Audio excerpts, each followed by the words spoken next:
mengakibatkan terjadinya kecelakaan maut. Namun, malang tak dapat ditolak. Sejatinya maut begitu dekat dengan kita.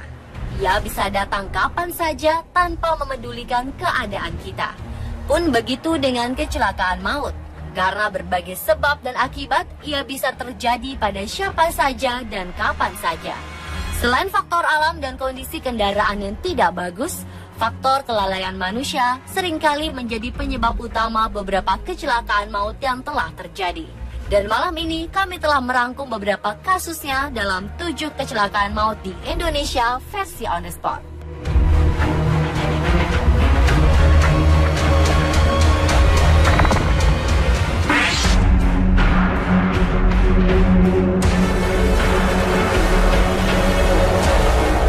Kecelakaan maut di Indonesia yang menghebohkan pertama terjadi pada hari Selasa malam 20 Januari 2015 lalu di kawasan arteri Pondok Indah, Jakarta.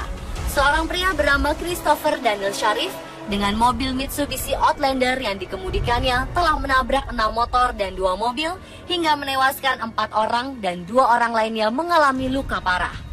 Sebelum kecelakaan maut terjadi, 2 sahabat sejak di San Francisco, yakni Christopher Daniel dan Muhammad Ali Riza, yang juga pemilik mobil, serta sopirnya Sandi, baru selesai jalan-jalan di sebuah mal di kawasan SCBD.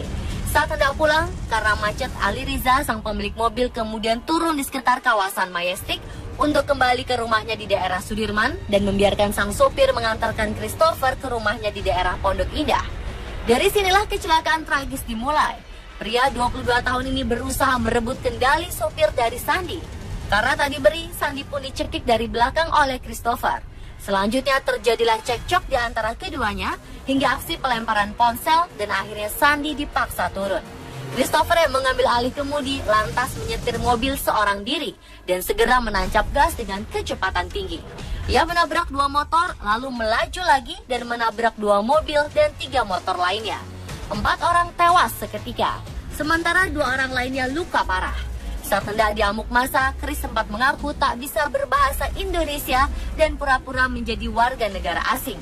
Namun setelah diselidiki, ia ternyata adalah warga negara Indonesia yang sedang berlibur dari kuliahnya di San Francisco.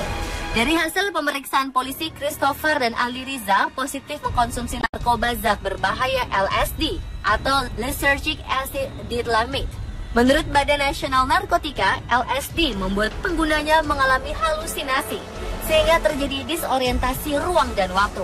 Bisa berupa tak mampu membedakan siang dan malam, memperhitungkan jarak, dan sebagainya.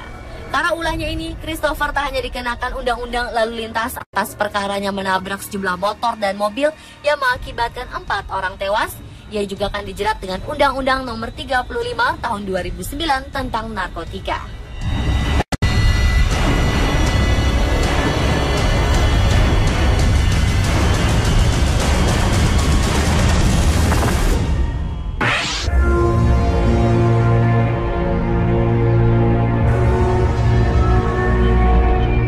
Kasus kecelakaan maut lainnya pernah terjadi pada 22 Januari 2012 lalu. Seorang wanita berusia 29 tahun bernama Afriani Susanti menabrak 9 orang hingga tewas saat ia mengendarai mobil Daihatsu Xenia bernomor polisi B2479XI. Kejadian bermula setelah Afriani dan teman-temannya berpesta semalam suntuk hingga hari Minggu dini hari di sebuah klub malam. Di sana ia mengkonsumsi narkoba dan minum minuman keras yang membuatnya kehilangan konsentrasi saat berkendara. Saat akan pulang, Afriani lah yang menyetir mobil karena ia merasa paling sadar di antara teman-temannya yang mabuk. Saat mobil Afriani melintasi jalanan sekitar Tugu Tani, Jakarta Pusat, ia mulai kehilangan kesadaran. Tiba-tiba mobil yang dikendarainya menabrak para pejalan kaki yang baru pulang berolahraga dari lapangan Monas dan menewaskan 9 orang serta melukai 4 orang lainnya. Pengadilan kemudian memutuskan Afriani divonis 15 tahun penjara karena terbukti berkendara tanpa membawa STNK, tak memiliki SIM, merusak fasilitas umum, dan menghilangkan nyawa atas kecelakaan itu. Wanita ini juga terbukti mengendarai mobil dalam keadaan berada di bawah pengaruh narkoba jenis ekstasi.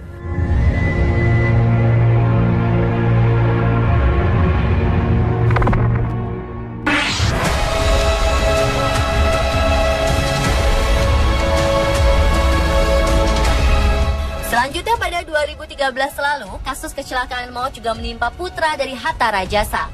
1 Januari 2013, sesaat setelah malam tahun baru, Muhammad Rashid Amrullah mengalami kecelakaan maut di tol Jagorawi yang menyebabkan 2 orang meninggal dunia. Sebelum kejadian, pria berusia 22 tahun ini tengah merayakan malam pergantian tahun di kawasan Kemang, Jakarta Selatan bersama sang kekasih Prilia Kinanti dan diantar supirnya. Pukul 1 dini hari, setelah sang supir pulang, ia kemudian mengantarkan kekasihnya pulang ke kawasan Tebet.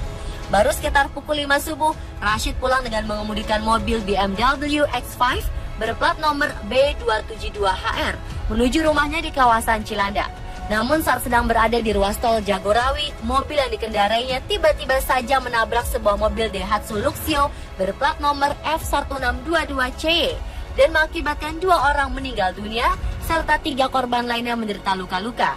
Pada akhir Maret 2013, pengadilan memutuskan Rashid divonis bersalah dan mendapat 6 bulan hukuman percobaan dengan hukuman pidana 5 bulan. Putusannya lebih rendah dibanding tuntutan jaksa, yakni 8 bulan dengan masa percobaan 12 bulan. Pada pelaksanaannya, anak pejabat yang berkuliah di London ini tidak perlu masuk penjara bila ia tidak mengulang perbuatan yang sama dalam kurun waktu 6 bulan.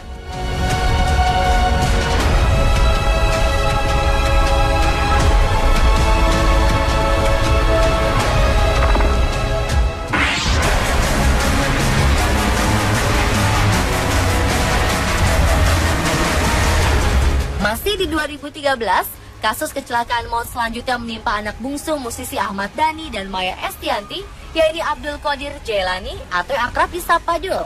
8 September 2013 lalu, mobil sedan bernomor polisi B80 SAL yang dikendarai Dul kehilangan kendali dan menerjang pagar pembatas jalan di kilometer 8 tol Jagorawi hingga terlepas dan membawanya ke jalur seberang.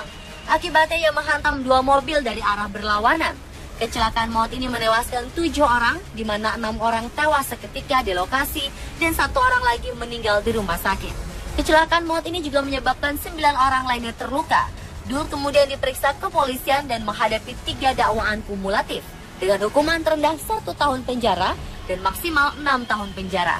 Namun pada Juli 2014, Pengadilan Negeri Jakarta Timur memvonis Dul bebas dan dikembalikan kepada orang tua. Dul dinyatakan bersalah atas kelalaiannya, namun ia dikembalikan ke orang tua dan tidak ditahan karena alasan masih anak-anak.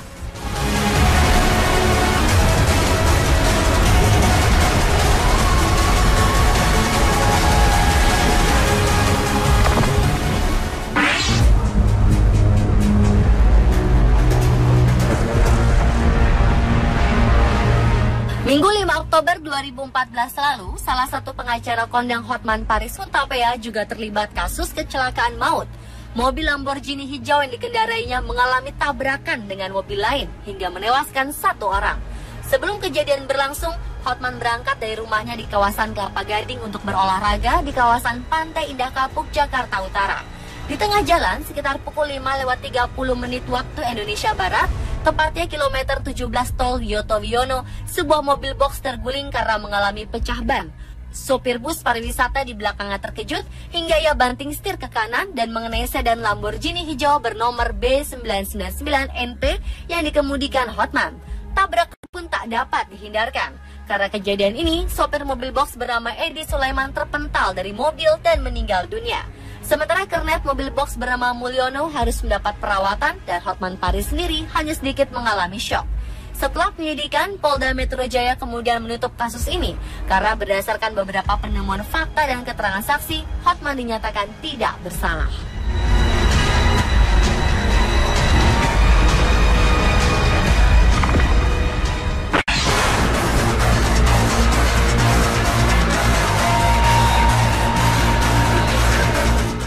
Mobil. Kecelakaan maut juga pernah dialami motor yang dikendarai oleh artis Ari Wibowo.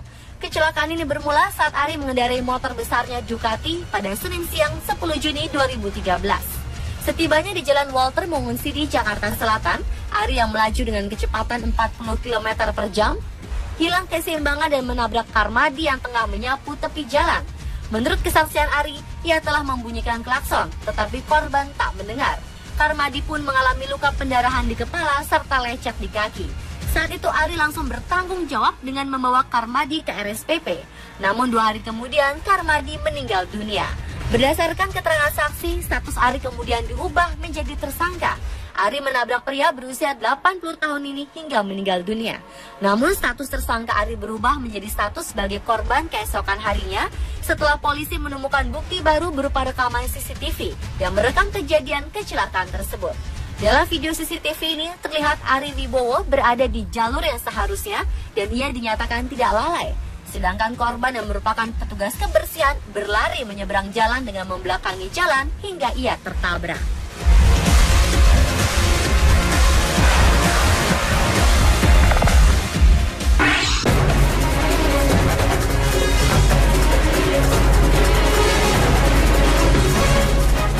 Akhir 2014 menyisakan duka tersendiri bagi Kevin Julio.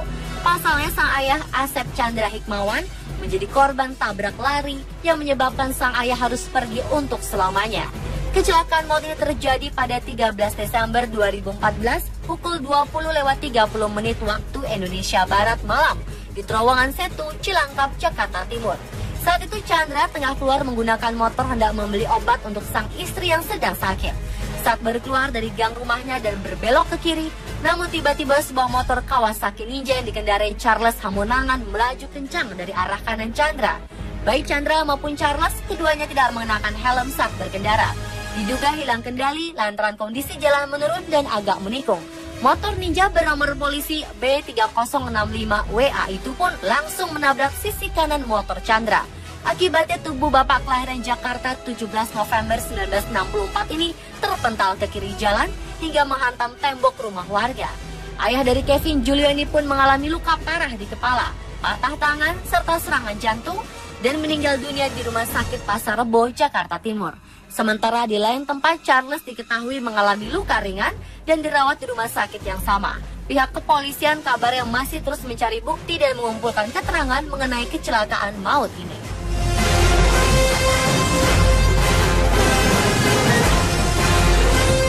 Pemirsa, itulah 7 kecelakaan maut di Indonesia versi on the spot.